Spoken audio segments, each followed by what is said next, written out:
De deugdzame Essenen, deel 6 van 12. Op Tussen Meester en Discipelen, gehouden in het Engels, op 22 augustus 2007 in Parijs, Frankrijk. We pray for Ukraine, or Ukraine.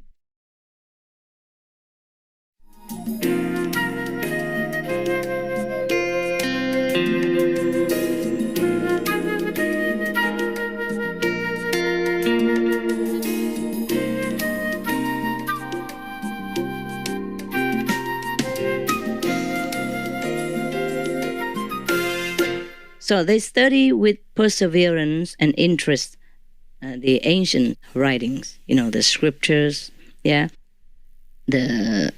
sutras, all these holy teachings they study. Yeah. We do, hey? Yeah, we are doing now to prove it. Okay. They especially prefer such that they are intended to indurate and strengthen the body and ennoble and sanctify the spirit. They have profound knowledge of the art of healing and study it arduously. They examine and are acquainted with the medicinal herbs and plants which they prepare as medicine for man and animal people. Animal people, actually, maybe explaining differently here. I don't think they call them beasts in that order. We don't call anybody beasts in our order, no? We call them animal people, brothers and sisters, friends, yeah? Okay, so it's just a different translation. Or maybe at that time, that was the word they used, yeah, so. They also know the use and worth of minerals as medicine and do a great deal of good by applying these for healing the sick. Anybody that wishes to belong to the brotherhood is not at once admitted. Of course not, huh? Yeah, 3 months vegan, huh? Before admittance to the brotherhood, one has first to pass a whole year of trials outside the same. 1 year? And I give you just immediately after lecture? Wow, too cheap. Okay, from today, 1 year, huh? For you. Okay. One has to live according to certain rules and regulations. During this time, he has to prove himself worthy through a strictly moral and virtuous life and temperance. He is provided with a spade, an apron, and a white garment. Now he is subjected to new trials. Having passed through these, he is sprinkled with water, baptized as a sign of his spiritual purity and liberation from material things. We can do it with water or without water. Yeah, it's just a ritual. It's nice. It's no harm. We have a lot of rain. It's convenient. It's convenient to do in a rainy city. Yeah. But in some African cities, probably we have to sprinkle with sand, huh? Because they don't have much water. It's just a kind of symbol. Yeah. People still use it nowadays to baptize in some rituals, in some spiritual orders. We just do without, yeah. Having passed through these, and proved his chastity, and being further tried in his strength of character and other qualities, and found to be worthy, he is at last admitted an actual member of the brotherhood. The poor guy, after 1 year, of trial and tribulation and all kinds of tests. My God. Now, is there any spade and things in this house to dig? For agriculture, you can plant some more vegetables in the small garden that we have.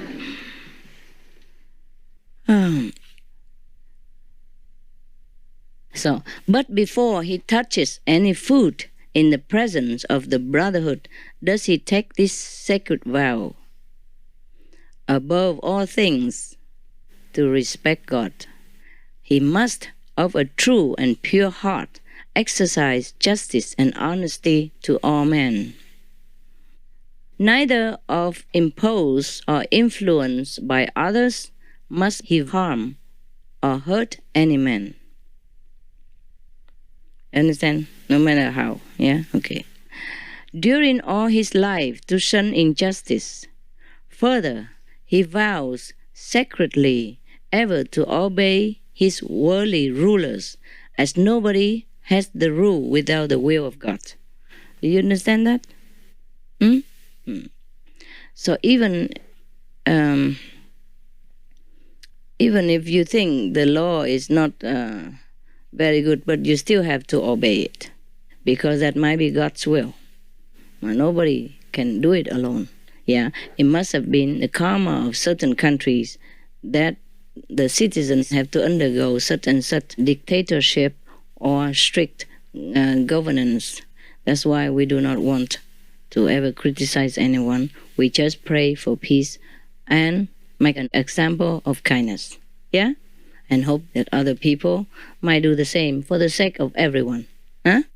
If they don't follow, okay, that's it. We are not to criticize anything.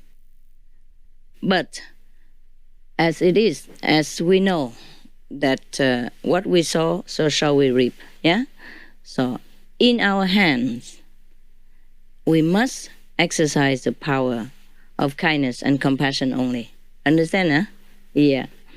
So if other people don't do it, then we know it might be God's will. Yeah? So we have to comply with it. Yeah? But in our hands, we always rather err on the side of compassion. So always be kind and be good. That's it. No matter who else does what. So here it means that if you live in any country, any rules, you have to abide by that. Yeah? Not because you are a spiritual practitioner, so you do what you want. It's not like that.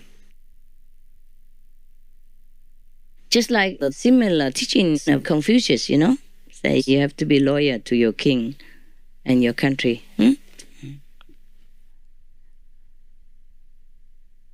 If he becomes a ruler, if the practitioner of the Essenes order becomes a ruler, does he vow not to misuse his power? Yeah, I told you already. In our hands, we always exercise the power of compassion and kindness. Rather hurt ourselves, not hurt other people. Yeah, do you understand me? Outsiders. Yeah, here I beat you up anytime. I beat your ego. Yeah. Do I? No? Maybe I should have. I beat you with a bar of chocolate. Okay. It's very rare that the master does, yeah? It's very rare that the master has to resort to some kind of physical reprimand. Yeah, very rare. Because it hurts the master more than the disciples. You understand me? The karmic transference will make the master suffer more. Yeah. But if it has to be done, the master will do it. But rarely. Yeah. Mostly verbal teaching should be applied to yourself, to the disciples, and that should be very sufficient already. If you keep the precepts and you really tone down your ego, yeah, and try to be humble, then the master doesn't ever have to suffer too much. Okay? Humility is very important. Humility means the absence of ego. Yeah? Ego means the absence of humility. Humility is very important. Without it, you will cause a lot of trouble and headache for everybody, including the master. Yeah? Even if you want to do good, you do it with just ego. It's just the way you think. You ignore everyone else. You don't consider. Not because you want to. It's just, you just live that way. Your ego just leads you into that kind of inconsiderate way of life. And then it's very difficult for you to understand everybody else's feelings or convenience. So the ego is your worst enemy. Worse than eating meat You understand? If the people already killed it and you eat it, you have some karma, you don't have too much compassion. But with ego, you even forsake also compassion, because you don't know what compassion is anymore. You are blind to the people around you, of their feelings, their emotions, and their needs. You are blind. If you have ego, you just think of yourself, the way you want to do this, the way you do that, and you do it your way, and you just don't think of any other alternative. You don't consider anybody else. And the ego is the one that stands in between you and the true knowledge of the providence. So anyone who has big ego, don't consider yourself intelligent at all. You are just repeating kind of parrot person, learning from anything that you know, but you're not truly intelligent. The one who truly has knowledge is the one who has no ego. Then your knowledge shines and you do everything right. It's just like that. So don't be afraid of any danger or any trouble. Be afraid of your own ego. Yeah? Ego is what? Where do we get ego from? Okay? Past life impressions. And the accumulating of habits or association, background. If you used to learn something, and you're good at this, and then you learn something else, you're good at that, and everybody keeps praising you, yeah? Then over time, you're so used to being praised, yeah? And then your ego grows up, and you think whatever you do is good, because you've been used to being at the top, and then you don't consider anybody. It just becomes a habit, and this is very bad for us, yeah? Try to eliminate that. Only when you eliminate your ego, then your knowledge will truly be revealed. So that's why in the old times, it is said, the man who knows looks like the man of low knowledge, of an ignorant person, because he might not show off the skill of the world, of the worldly knowledge. He doesn't even want to show off. If he knows it, he doesn't even show off. For him, it's not important anymore. The important is the real knowledge of heaven, the true original knowledge, which we forsake for the sake of learning some skill or something in this world, or any doctrine, any policy, or any special talent just to go on top of society, and forsake our own great self and the real knowledge that we always have to be a great person. So to have knowledge in this world is not the priority, really. Learn what you can to survive, of course, but if we forsake our real knowledge for worldly skills, that is a very great pity. It will enhance only our ego, and it will separate us more from our true knowledge, the one who knows everything, the one who pervades everywhere, the one who never goes wrong. All right, we continue with the essence. The members of the Essenes will shun injustice all their lives. Everything he acts with fairness, with justice. He would never treat somebody unfairly. Yeah. Ever undaunted to further truth and justice. That's their life mission. Yeah. Their life goal. Okay. Further, he vows to sacredly ever to obey his worldly rulers, as nobody has the rule without the will of God. If he becomes a ruler, he vows never to misuse the power, but to set an example for his subjects by a virtuous life, frugality, and plain habit, plain clothing. Yeah. He shall always love truth and shun falsehood, to preserve his mind from impure thought or impulse. He should do that. Okay. He never to stain his hands with unjust gain, to live honestly by your own earning, yeah? He vows never to interpret or explain anything of the laws of the order in any other spirit than he himself has received it from the Holy Fathers. Yeah. Do you understand? He would not misinterpret it. He would not distort the true teaching for gain or for profit of any kind, except to impart it to others just the way he has received it, just to know God, yeah, to be virtuous and moral.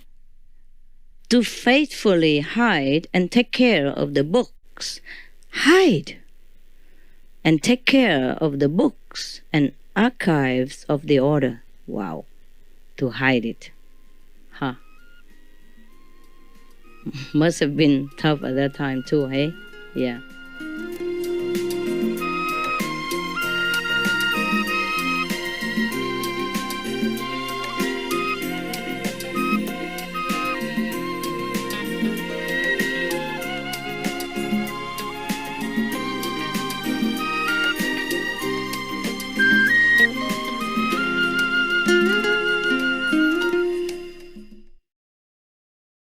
Russia, go home now. As a Muslim, I seek closeness to God by embodying the divine attributes, most importantly, justice, compassion, and humility. Veganism allows me to live my life in accordance with these spiritual values. Essentially, ethical veganism for me is an expression of love and respect for Creator and creation alike. Duke MacLeod, vegan.